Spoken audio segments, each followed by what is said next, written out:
Welcome back to Nick Landis Comic Corner, the classic, last known classic. This is episode number 2635. That was number 2529. I have two particular trades here, both featuring stuff that Tom McFarlane basically helped create. This one, he did create this particular character, and the other one. First that we have is Venom, Volume 5. Predestination, which collects from Venom. I believe this is volume 5. Yes, no. It is, yeah, it's volume 5. Issues 22, 25, and material from Free Comic Day 2023, Spider-Man vs. Venom, written by Al Ewing.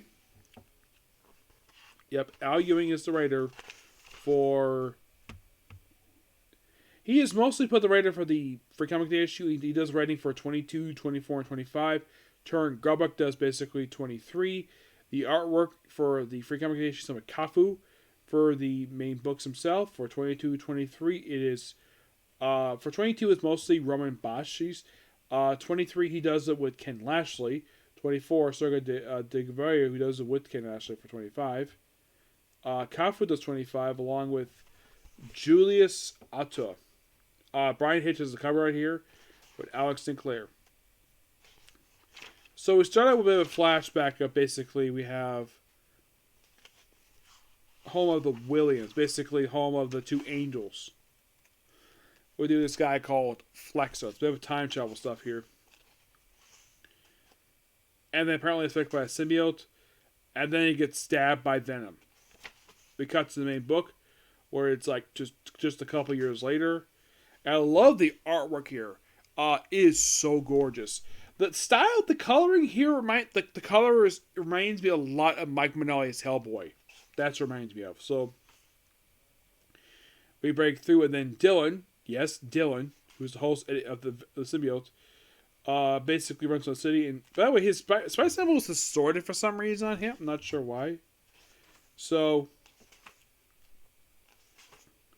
then he fights up against this other guy, and then it's like meet the all chain breaker, and he's stabbing him right through the freaking chest.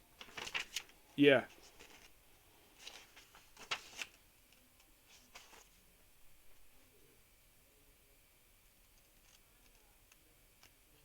Yeah, so he beats with it, and then eventually the book ends with Doctor Doom showing up. But that's basically the book still does the back and forth between every one issue. It's basically focused on Dylan.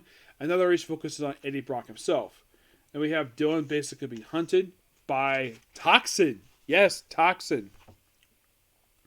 Who, if I remember correctly, was switched to a woman, but they later basically changed host again.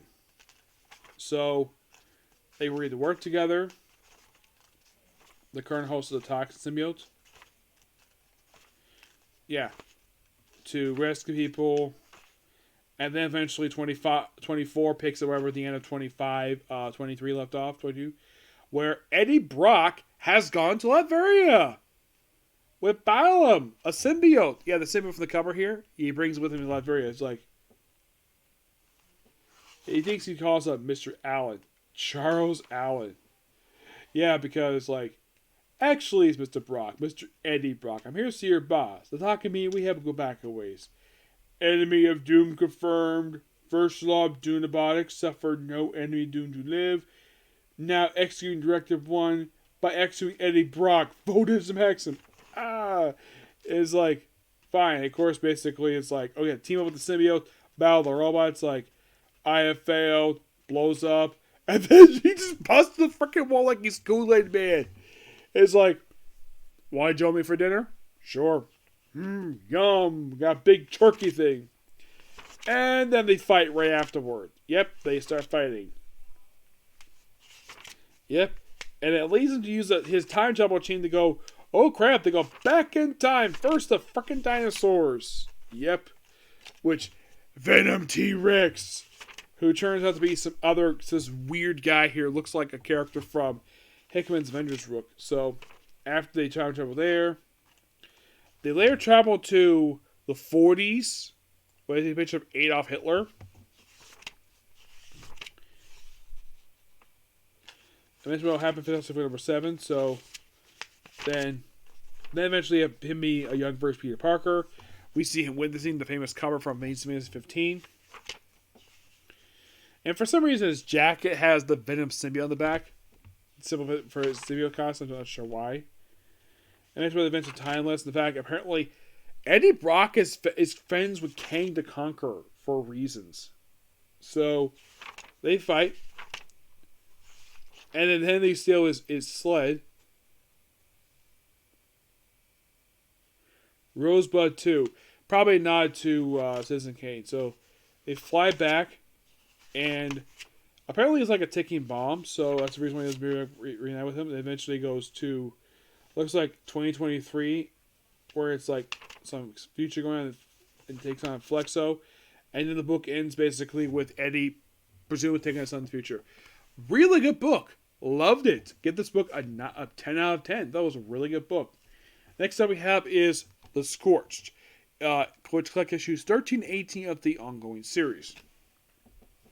Written by mostly Todd McFarlane and Sean Lewis, who they do script polling. The artist is Steven Savai with Vin Rowe on the artwork, also the artwork too. Vin Rowe does issue 13, 92 pages, 92-20. This cover here is done by Dave Mack. So, the cover I see here are Dave Mack, Kevin Keane, Simon Boshi, Mark Spears, Mark Brooks, Victor Bodovic, Don Gill, Von Randall, Francisco Tomasili, and Paul Redden. And I'm going to have to stop here because supper is ready. Yep. So see you on part 2.